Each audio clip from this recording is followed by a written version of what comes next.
Diz a Bíblia, é o Espírito Santo quem nos batiza no corpo de Cristo. Sabe o que significa isso? Só o Espírito Santo pode enxertar você, inserir você, introduzir você no corpo de Cristo. Nenhum decreto, nenhum concílio, nenhuma decisão, nenhuma palavra humana tem esse poder. Quando você creu no Senhor Jesus, você foi introduzido, você foi enxertado, você foi batizado no corpo de Cristo. Agora você é membro da família de Deus. Agora você faz parte do corpo, que é a igreja. É o Espírito Santo quem faz de você o templo da morada de Deus.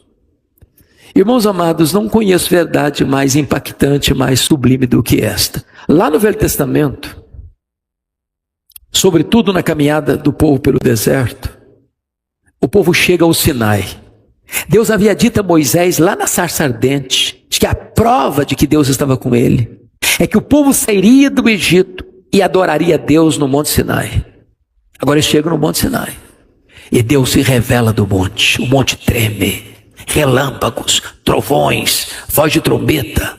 Todo mundo com muito medo, com muito pavor. Ninguém tinha coragem de chegar perto, nem de tocar. E, aliás, se tocasse, era morto. Ver a Deus era o medo de morrer. Aí Deus toma uma decisão. E diz para Moisés assim: e me farão um santuário para que eu possa habitar no meio deles. Deus resolve vir morar com o povo. Deus manda fazer um tabernáculo. Aquele tabernáculo é um símbolo da igreja. Mas esse tabernáculo foi roubado, esse tabernáculo foi levado embora, mas veio um templo, e o templo de Salomão, a glória de Deus veio, e Deus habitou com o povo, mas esse templo foi destruído. E um outro templo foi levantado, e também foi destruído. Mas Jesus veio, e armou o seu tabernáculo entre os homens. E Jesus morreu, e Jesus ressuscitou, e Jesus voltou para o céu, e Ele derramou o Espírito Santo sobre nós. E agora o seu corpo, o meu corpo, é o santuário do Espírito Santo de Deus. Ele veio morar não só conosco, Ele veio morar em nós. E a palavra santuário lá não é santuário. A palavra grega lá para santuário é o Santo dos Santos, o lugar mais sagrado do tabernáculo, onde a glória de Deus se manifestava. O seu corpo é o Santo dos Santos, onde a glória de Deus se manifesta. O Espírito Santo, preste atenção nisso, a obra dele é quem garante a você a vida eterna. O apóstolo Paulo usa 2 símbolos em Efésios 1. Ele é o selo. Você que creu na verdade foi selado com o Espírito Santo da promessa. Você foi marcado com o Espírito Santo. Você é propriedade exclusiva de Deus. A obra do Espírito Santo em você é legítima. Você é exclusivamente propriedade de Deus. Ninguém pode duvidar disso. Você foi selado e ninguém pode tirar você dos braços de Jesus, porque Jesus selou você com o Espírito Santo. Você é propriedade dele. Quando você creu, o Espírito Santo foi dado a você como garantia de que Deus vai completar a sua obra que começou a fazer na sua vida. Isso é obra do Espírito Santo. É o Espírito Santo quem nos santifica. E o que é santificação? É um processo que começa na regeneração e só termina na glorificação. A santificação é a glorificação iniciada. E a glorificação é a santificação consumada. Todo dia eu preciso crescer. Todo dia eu preciso ser um pouquinho mais duro. Todo dia eu preciso ser um pouquinho mais obediente. Todo dia eu preciso crer um pouco mais, andar um pouco mais, ser mais comprometido com Deus um pouco mais. É um processo que começa e só termina na glória. Se você é crente, você está sendo santificado. Se você é salvo, você está sendo transformado de glória em glória na imagem de Cristo Jesus pelo Espírito Santo, o Senhor. É a santificação que é obra do Espírito Santo. O Espírito Santo é aquele que nos dá dons espirituais. Agora perceba isso. Dom é algo que você recebe, não é mérito, não é esforço, não é habilidade natural. É uma capacitação sobrenatural que o Espírito Santo lhe dá, não para você ficar achando que você é alguma coisa melhor que outrem, não para você se autogloriar. Deus lhe dá uma capacitação espiritual, sobrenatural, para você servir ao seu irmão. E isso muda todo o conceito de culto, por exemplo. Quantas vezes ainda temos no coração a ideia de culto? Eu vou para a igreja hoje que eu preciso receber uma bênção. Vou para a igreja hoje porque estou precisando de uma ajuda. Qual foi a primeira vez ou a última vez que você falou assim: eu vou para a igreja hoje porque eu quero ser uma bênção? Eu vou para a igreja hoje porque Deus me deu dons, e existem pessoas lá que precisam ser assistidas, e eu quero colocar o que Deus me deu a serviço do meu irmão. Perceberam a diferença? Eu recebo o dom para servir, para abençoar.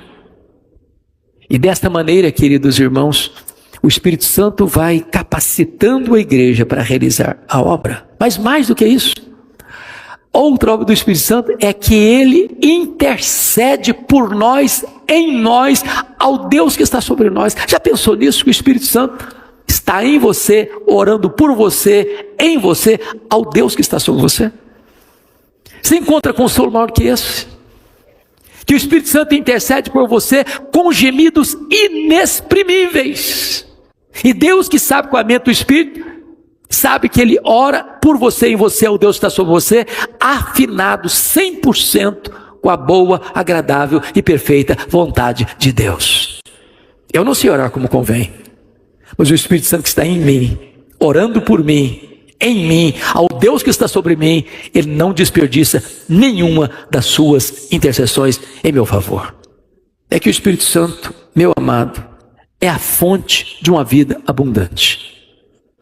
Jesus Cristo disse: quem crer em mim, como diz a Escritura, do seu interior foram rios de água viva. E disse isso com respeito ao Espírito Santo.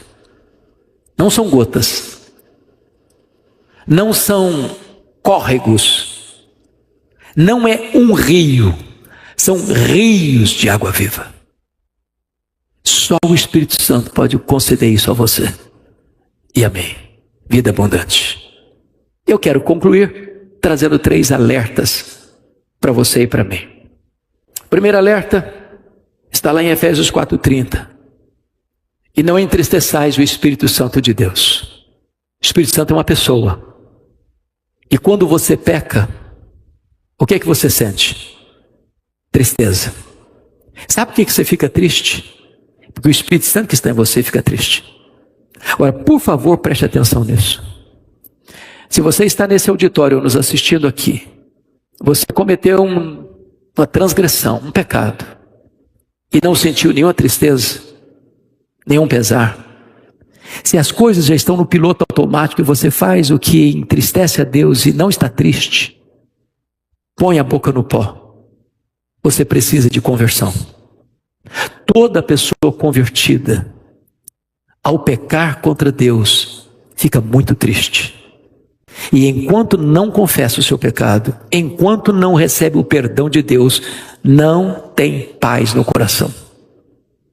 Então, a ordem é: não entristeça o Espírito Santo. A segunda orientação bíblica está lá em 1 Tessalonicenses 5,19. Não apagueis o Espírito. A ideia é que o Espírito Santo é como um fogo. E como é que você apaga um fogo? Tirando combustível. Como é que um crente apaga o Espírito Santo? Quando ele para de ler a Bíblia, quando ele para de orar, quando ele para de frequentar assiduamente a casa de Deus, quando ele retira o oxigênio que alimenta a chama, o Espírito Santo é apagado na vida dele. Mas a terceira orientação é Efésios 5,18. Enchei-vos do Espírito. E essa ordem está naquilo que nós chamamos de um presente contínuo. O enchimento de ontem não serve mais para hoje. Todo dia é dia de você estar cheio do Espírito Santo. E ser cheio do Espírito Santo, irmãos, é entregar por completo o controle da nossa vida a Ele. Uma coisa é ter o Espírito presente, outra coisa é ter o Espírito presidente.